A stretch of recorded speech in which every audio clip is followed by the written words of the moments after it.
You know that feeling when you finally have a solid $1,000 sitting in your bank account? Maybe it's the first time in your life you've hit that milestone. And you know intellectually you should probably invest it, but then you just freeze.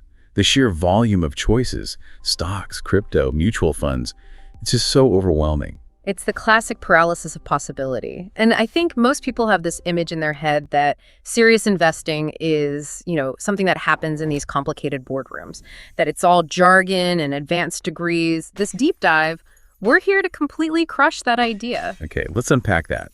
Our deep dive today is all about that exact moment. We've gone through the sources to figure out why investing your first $1,000 correctly is actually one of the most foundational decisions you can ever make for your long-term wealth. Or really for your financial independence. And we're starting with what is, I think, the central truth here. The person who invests their first $1,000 based on solid principles, they often build way more wealth than the person who just throws 10 grand at whatever stock is trending on social media. Right. The amount you start with, it really doesn't matter as much. It's just establishing the right fundamentals from day one. So our mission today is to give you a realistic, step-by-step plan.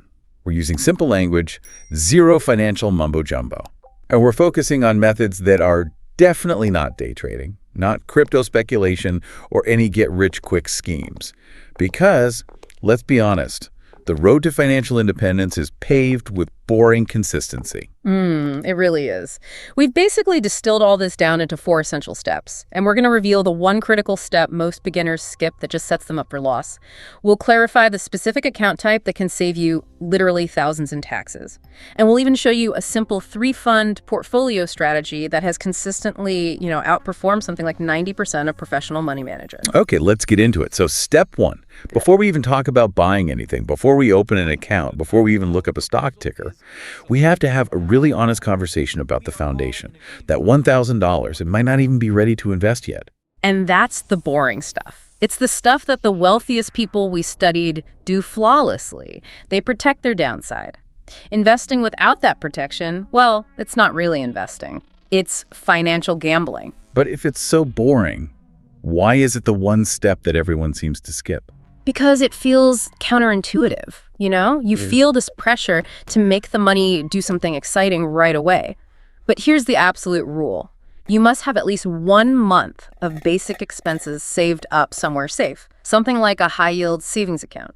That has to be in place before you invest that first $1,000. And what's the danger of skipping that?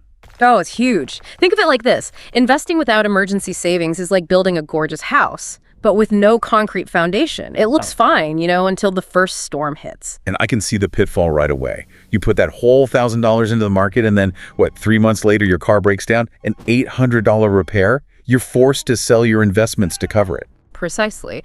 And the cruel reality of the market is that you're often forced to sell when things are down because economic troubles often overlap with your own personal financial troubles. So you sell at a loss, you pay the bill, and then you incorrectly conclude that, investing doesn't work for me. So the emergency fund isn't just savings. It's like an insurance policy for your investments. It is, exactly. Now let's talk about the other big foundation problem. High interest debt. We're talking credit cards. The ones charging 15, 20, even 25% interest. Okay, so what's the mathematical argument here? Why is it so bad to invest while you're carrying that kind of debt? Because it's a guaranteed losing game. Yeah. Trying to invest while carrying that kind of debt is like trying to fill a bucket that has a giant hole in the bottom. The stock market, historically, returns about 10% per year on average. It's a great return, but it's not guaranteed. Your credit card, on the other hand, is charging you 20% interest, guaranteed, every single day. So you're basically borrowing money at a 20% cost just to hope you make 10% on it. The debt it aggressively eats any gains you might make. It wipes them out. That's the crucial insight. The sources are so clear on this. Paying off high-interest debt is one of the single best investments you can possibly make. It's a guaranteed return that's equal to the interest rate, a guaranteed 20-25% return with absolutely zero market risk. It's a no-brainer, isn't it? Yeah, when you frame it like that, absolutely. So what's the practical rule? Do we have to pay off all debt before we could start? No, not at all. The rule of thumb is this. If your debt has an interest rate above, let's say, 15% like a credit card, You have to pay that off entirely before you invest the $1,000. That's non-negotiable. But if you have low interest debt, like a mortgage at 4% or a car loan at 6%, you can absolutely invest while you pay the minimums because your expected returns from the market are likely higher than that low interest rate. Okay, so now we know the money is protected, the foundation is solid. Now we need the right container for that investment. And this brings us to step 2, choosing the right account type. And this is a mistake that can cost beginners thousands over the decades, right? Exactly. Most people, they step right to, okay, what stock should I buy? But the account you choose, that determines how much profit you actually get to keep versus how much you have to hand over to the government in taxes. You could pick the perfect stock, but if it's in the wrong account, you end up forfeiting a huge chunk of your profits. So for someone starting out with that first 1,000, what are the main options, especially if their long-term goal is financial independence? For a beginner, and especially for that long-term goal, we're talking 5 years or more, the Roth IRA is probably your best friend. Okay, walk us through it, the Roth IRA. What's the mechanism and why is it so powerful? Okay, so with a Roth IRA, you invest money you've already paid taxes on. They're called post-tax contributions. This is the key. Because you paid taxes up front, the incredible benefit is that every single dollar of growth over the decades is completely tax-free when you withdraw it in retirement, after age 59 and a half. Wow, that's massive. Because retirement is often when you might be in a higher tax bracket. It completely changes the entire equation. I mean, imagine you invest that initial $1,000 today, and through saving and growth, it turns into, say, $50,000 over 30 years.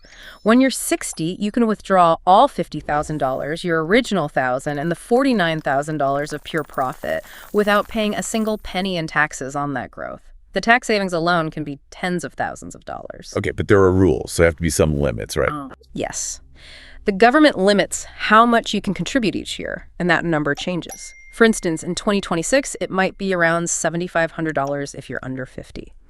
There are also income limits, so it's really designed to help middle and lower income earners. The main practical downside is that the growth is generally locked until retirement.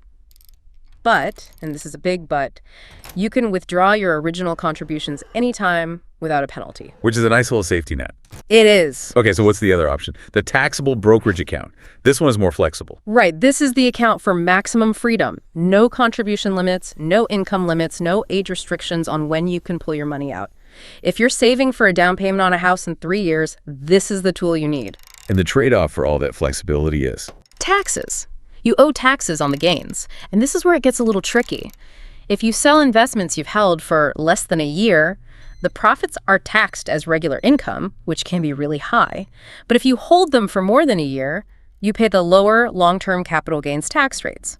So that 1-year mark is vital to remember in a taxable account. So for someone starting out, where do they actually go to open one of these accounts? You open them at what's called a discount brokerage. For your first $1,000, places like Vanguard, Fidelity, or Charles Schwab are all excellent starting points. They offer the exact kinds of funds we're about to discuss, and a lot of them have $0 minimums to get started. Okay, so we have the perfect tax-free container, the Roth IRA. Now we need to figure out what to put inside it. This is step 3, what to actually buy. And this is where most people, I think, sabotage themselves by chasing excitement instead of, well, efficiency. This is where we really have to lean into that boring wins philosophy. Avoiding bad decisions here is way more important than finding the absolute best decision. So let's start with what not to do. Do not buy trending stocks from social media. Do not try to pick single companies hoping they're the next Apple. And absolutely, definitely do not try to day trade your first $1,000. Please don't. Day trading with a small amount of money is basically just taking your savings to the casino. You hear these stories of people making thousands, but the overwhelming statistical reality, casual day traders lose money 90% of the time. You're replacing measured risk with pure speculation. And that is the exact opposite of building wealth for financial independence. So the strategy of successful long-term investors is diversification. It's consistency. It's buying tiny pieces of thousands of successful companies. That wins way more often than trying to pick the one magical winner. Which brings us to the strategy that has, probably created more millionaires than any other approach. The simple 3-fund portfolio. Think of an index fund like buying the entire bakery instead of just betting on one single cupcake. I like that. So how do we allocate our $1,000 inside our Roth IRA? We put the majority somewhere between 60 and 70% into a total stock market index fund. Or an S&P 500 fund works too. This gives you immediate ownership in hundreds, even thousands, of the biggest, most successful U.S. companies. We're talking Apple, Amazon, Google. You're basically betting on the long-term success of the American economy as a whole. And that completely removes the risk of one single company going bankrupt and wiping you out. Exactly. Then the next chunk, maybe 20 to 30% of your $1,000, goes into an international index fund. The reason is simple: diversification. You don't want your entire financial future tied to the economy or politics of just one country. Sometimes international markets do better than the U.S., and by owning both, you benefit no matter who's having the best year. Spreading the risk across the entire global economy. Makes sense. And for a new, young investor with decades to go, that's pretty much where you can stop. You can technically add a small slice for bonds, maybe 10%, but when you're just starting, you really want your money working harder for you in those growth-oriented stock funds. And the really fascinating thing here is that these simple, boring index funds, they actually beat about 90% of professional money managers over the long term. They do, and it all comes down to two things: fees and behavior. When you buy an index fund, the expense ratio is tiny, often less than 1/10 of 1%. Active managers, the pros trying to outsmart the market, charge 1 or 2% a year, and all their constant trading racks up transaction costs and tax bills that just slowly but surely eat away at your returns. It's like the difference between taking a direct flight to your destination, cheap and efficient, versus connecting through 5 different airports because your expensive travel agent promised a better route. You just end up paying more and getting there later. That's a perfect analogy. So we've covered protection, the tax-smart vehicle, and the low-cost assets to buy. Now, for step 4, we need to move this beyond just a one-time decision. We need to turn it into a wealth-building machine that runs on autopilot. Yes. The real power of investing your first $1,000 is not about the amount itself. It's about establishing the habit. The most successful investors in history, they're the ones who figured out how to consistently add money month after month, year after year, no matter what the scary headlines are saying. And the key to building that kind of consistency is automation. Absolutely. Those brokerage accounts we mentioned, Fidelity, Vanguard, Schwab, they all allow you to set up automatic investments. You set it up one time. You say, pull $100 from my checking account every month and invest it directly into that 3-fund portfolio I chose, and then you walk away. And the psychological benefit there is just immense, isn't it? It takes your emotions completely out of the equation. Exactly. That's what destroys most people's returns. When the market is crashing and everyone is panicking, your automated system is still investing. It forces you to buy shares when they're on sale. When the market is booming, the system still invests.